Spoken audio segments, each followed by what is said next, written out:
so next we will be hearing from Kimberly Parkerson from Stoke Therapeutics, giving us an update on STK-001.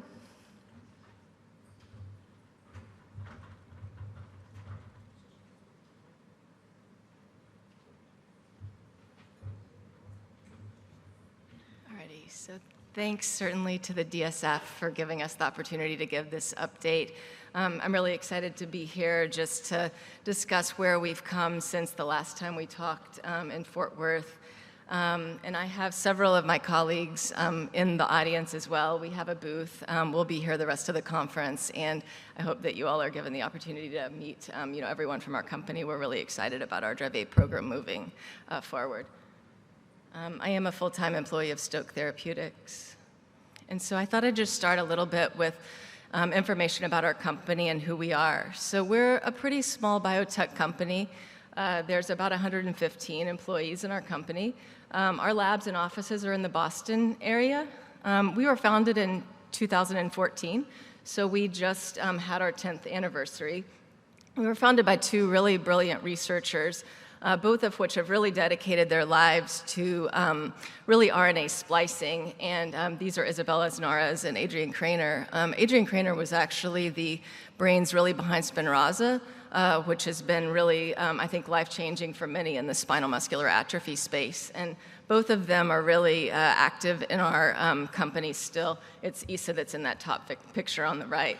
The overall goal of our company is to upregulate protein expression with RNA-based medicines called antisense oligonucleotides, or ASOs, to treat the underlying cause of severe genetic diseases. And the top priority for our company is really Dravet syndrome, and that's where our lead program is. We're preparing for a phase 3 study in Dravet, and this is of STK-001. Our non-proprietary name is also now out, so the drug is called zorevunersen. And so you'll see this referred to in the future as zorevunersen, which is the same thing as STK-001. And really beyond Dravet syndrome, you'll see a slide I have in the coming that shows the other programs that we're involved in. But we have other programs in other central nervous system diseases, specifically Rett, SYNGAP1, and we have programs in the eye as well. So our approach to treatment is called TANGO. That stands for Targeted Augmentation of Nuclear Gene Output, and it's designed to increase or stoke protein output from healthy genes, rather than to replace or repair or edit faulty genes. And there are some benefits to doing this. So first of all, the therapy only works in tissues or cells where the protein is normally produced. And so you have to have a transcript of RNA produced in order to upregulate in those cells. The therapy does not alter DNA. This is an RNA-based therapy. And the therapies are very specific, and so they really only work on that region of RNA with those specific bases, and it really helps to avoid unwanted off-target genetic effects. The therapy is not permanent. We have to redose patients with antisense oligonucleotides, and so there is the ability to control dose level and duration of the therapies. Because we're also an RNA therapeutic, we don't package a gene into a vector, and so there's utility across both small and large genes, and we don't just edit a specific base pair in, for example, DNA, and so in the RNA therapeutics, we can target mutations regardless of where they are in the gene. The manufacturing is also simple and scalable, which is really important as we'll try to make this drug available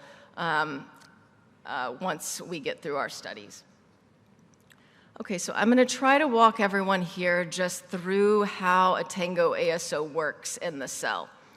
And so as many of you know, the vast majority of cases of Dravet syndrome are caused by a mutation in one gene, the SCN1A gene, and in one copy of that gene. And so patients with Dravet inherit 2 copies of SCN1A, a normal copy on the green gene on the left side, and then 1 mutated gene copy, again, SCN1A on the right, which is the red gene. These genes are transcribed, that is the first step in protein production, into pre-mRNA. Pre-mRNA contains exons, which are the coding regions. They contain introns that get spliced out. And SCN1A is a gene that contains an exon that is called a nonsense-mediated decay exon, also known as a poison exon, that can get incorporated into the final product. The nonsense-mediated decay exon codes for a stop codon. And so what happens when this is spliced into the transcript, that non-productive mRNA is going to leave the nucleus, and then it's going to get degraded.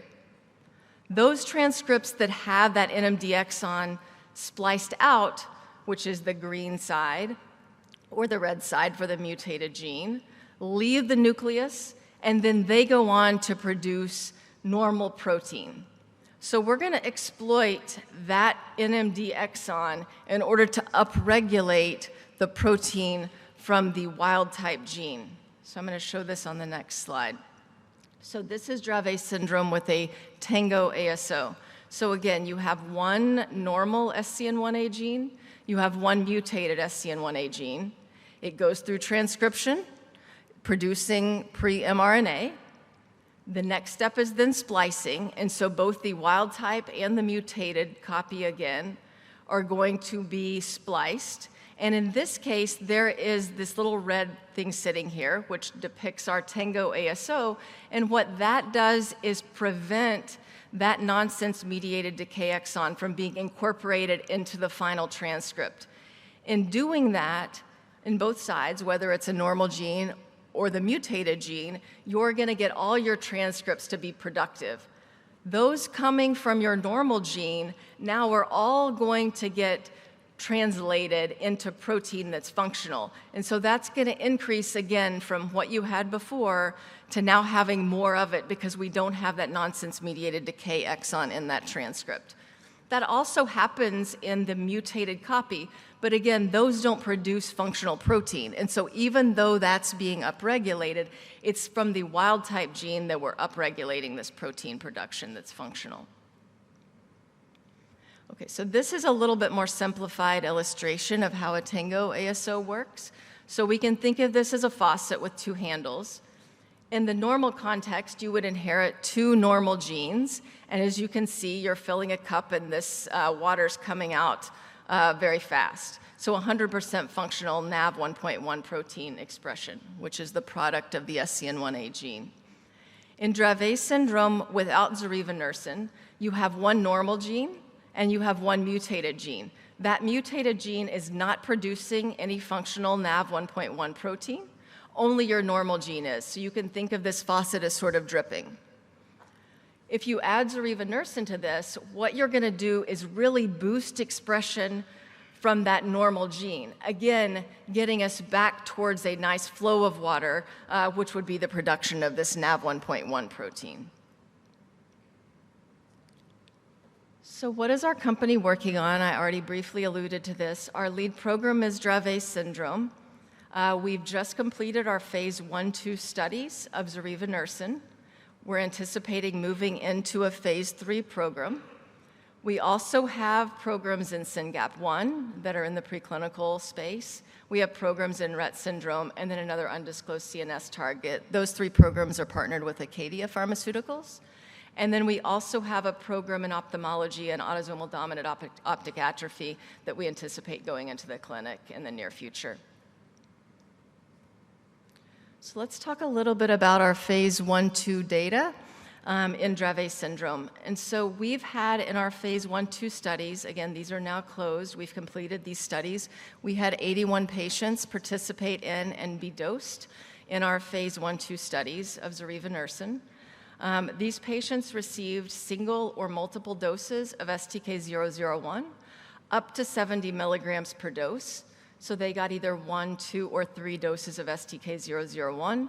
These were administered on top of existing anti-seizure medications. And so of the patients in the studies, more than 80% were on at least 3 other anti-seizure medications. More than 50% of patients were on more than 4 other anti-seizure medications. These patients then, after they completed dosing, stayed in the phase 1/2a studies, and they were followed for 6 months without additional dosing. They continued their same anti-seizure medications. Otherwise, we did not give STK-001 during this time, and at the time we did this data cut, 74 of those 81 patients were eligible to enroll into our open label extension studies. Since then, 6 more of those patients have completed and have been eligible to enroll into our open label extension studies. So of these 74 patients that were eligible, 68 of them enrolled in our open label extension studies, which was 92% of the patients. And in those studies, they continued treatment with STK-001 every 4 months. Currently, everyone in those studies is receiving STK-001 at 45 milligrams per dose.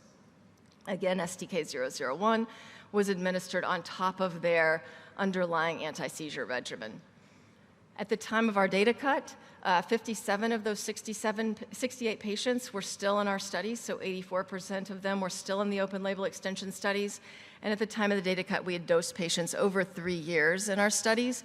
10 of the patients had received either 9 or 10 doses of STK-001. So what did we learn out of the phase 1/2a studies? So first of all, single and multiple doses of zorevunersen up to 70 milligrams were generally well tolerated. And the data as a whole support us moving into a phase 3 or registrational study with a potential 70 milligram loading dose regimen and a 45 milligram maintenance dose regimen, likely every 4 months. So I'm just going to walk you through a little bit of the data from these studies. So just to orient you to this slide, what this slide really shows is that the 70 milligram doses of zorevunersen demonstrated the most substantial reductions in seizure frequency on top of the anti-seizure medications as compared to the lower doses that we administered. So we recorded patient seizure diaries. They were recorded on a daily basis. We had a baseline of 4 weeks before the patients got dosed in the studies. And then we compared ongoing collection of those paper daily seizure diaries throughout the study. Patients were dosed on day 1, and then you'll see the green line, which is actually the 70 milligram dose. These patients either received dose on day 1, which is dose 1, they received dose 2 on day 29, and they received dose 3 on day 57. And patients either received 2 or 3 doses of STK-001. This plot only shows the patients that were in the 30, 45, and 70 milligram cohorts. And the green line are the patients that received the 70 milligram dosing in our studies. And so as you can see, these patients had very substantial reductions in their seizure frequency as compared to other doses. And in fact, they had a median of 85% seizure reduction at 3 months after their last dose and 74% reduction at 6 months after their last dose. If we take a little bit closer look at these patients that were in our 70 milligram cohort, these bars are the individual patients in that 70 milligram cohort, and this looks at what their seizure reduction was compared to baseline at 2 to 3 months after or at 5 to 6 months after they received their last dose of drug.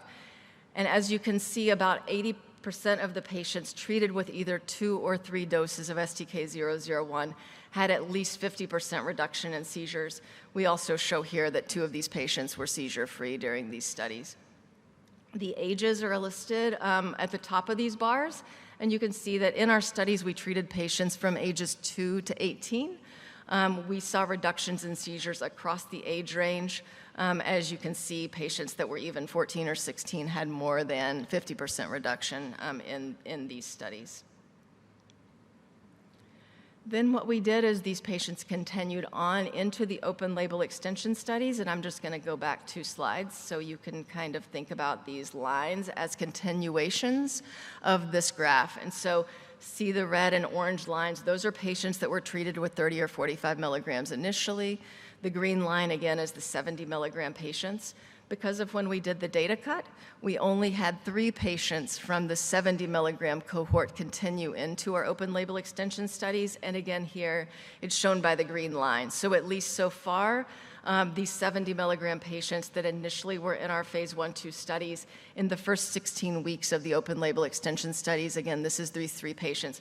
They've differentiated themselves out of other patients that have really continued on at getting 30 and 45 milligrams here. The first dose of the drug that was given in these open label extension studies to the 70 milligram patients was 45. So again, this supports the idea of a loading regimen of 70 milligrams followed by 45 continuing as maintenance therapy. So in addition to seizure frequency, because the drug really gets at the heart of the disease, meaning that we're upregulating the protein that's causal in the vast majority of Dravet syndrome, we've also looked at some cognitive and behavioral endpoints in these studies. Particularly one of these was collected with the Vineland-3, which is a caregiver-reported measure done with a semi-structured interview by qualified raters, and it looks across multiple different domains in these children, including communication domains, personal skills, which are things like toilet training. It looks at interpersonal relationships, which is really like socialization behaviors, and then it looks at motor skills. And what we've looked at here, we predominantly did these in our open label extension studies, although I'll tell you that in one of our phase 1/2 studies, we also collected the Vineland data, and it looks nearly identical to this, such that both in the 9 months those patients were in our phase 1/2A studies, as well as in the open label extension studies, we've seen improvements across multiple domains of cognition and behavior as shown here. We've also gone a little further to look at this data because certainly you can show something that is statistically significant in cognitive and behavior, but it doesn't mean that it necessarily is clinically meaningful. So we actually collaborated with the DSF and recruited 18 caregivers to look at what would be clinically meaningful in change in the Vineland-3 in patients, over approximately a year. And I can tell you that more than 50% of the caregivers really said that 2 or 3 points on the Vineland is something that would be really clinically meaningful for these patients. So this has really helped define a little bit about what our potential phase 3 program will look like, meaning that we anticipate initial doses of 70 milligrams, followed by 45 milligrams, and we know that over the course of approximately 9 to 12 months, we can see changes in cognition and behavior in these patients. So just to summarize, so we've seen in our phase 1/2A studies both substantial and sustained reductions in seizure frequency in patients treated with 70 milligrams of STK-001. In our open label extension studies, we've shown durable effects of reductions in seizure frequency, both in patients that started on lower doses of the medications and then have continued, as well as in those initial patients that received 70 milligrams in our first studies and then continued on to the open label extension studies. And then on top of that, we've shown early data to suggest that we have the potential to have benefits in cognition and behavior in these patients. And so right now, we're in the process of working towards meeting with regulatory agencies globally to discuss a registrational phase 3 study, again, with likely 70 milligrams as loading doses, followed by 45 milligrams in maintenance doses. So certainly a huge thank you to everyone that's been involved in these studies, the whole Dravet syndrome community, all the clinical investigators and their teams, and we certainly look forward to continuing this journey with everyone. So thank you.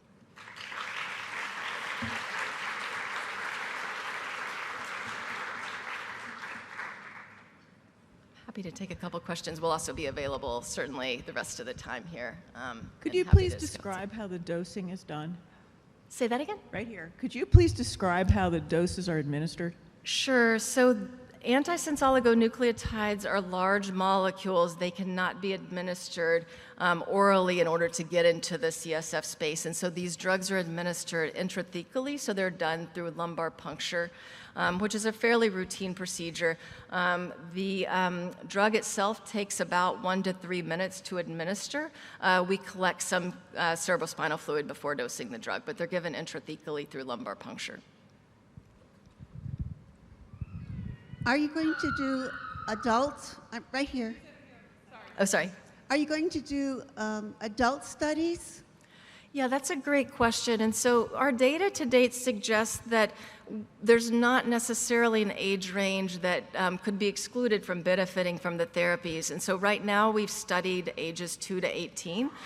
We do anticipate wanting to make the therapy available to patients that are both younger than 2 and older than 18. And so we're certainly discussing the possibility of both adult studies and infant studies to go along with this phase 3 program.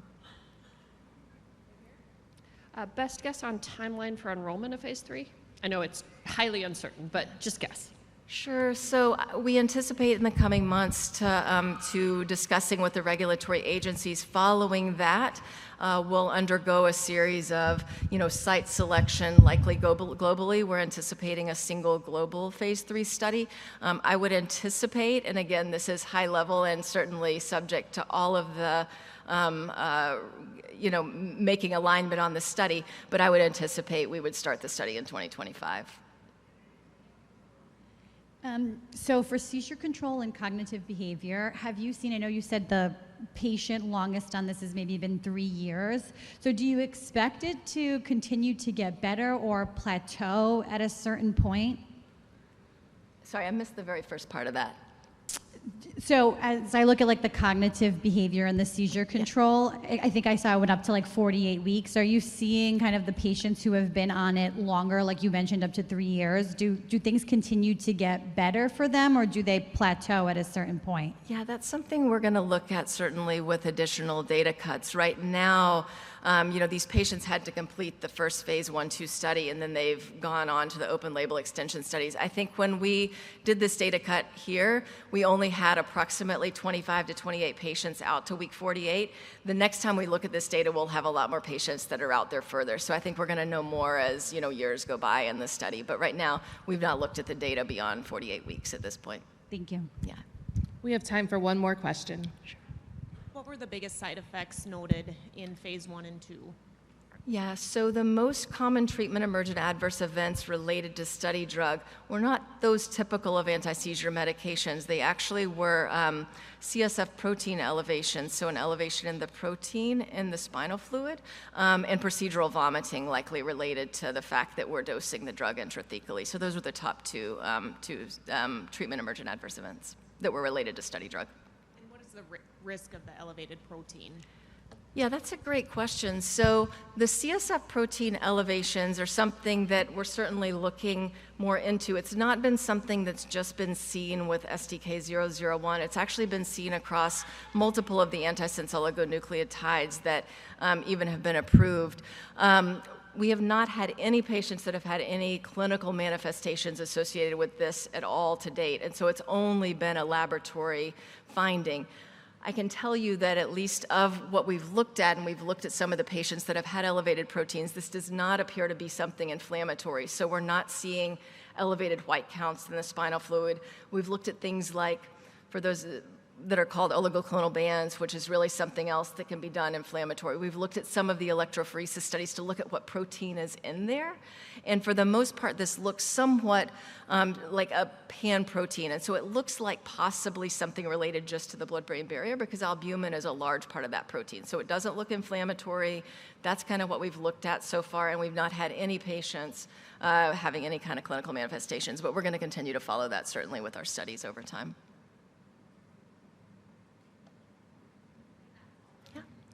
Again, we're available at the booth. I'm happy to chat with anyone, so thanks again.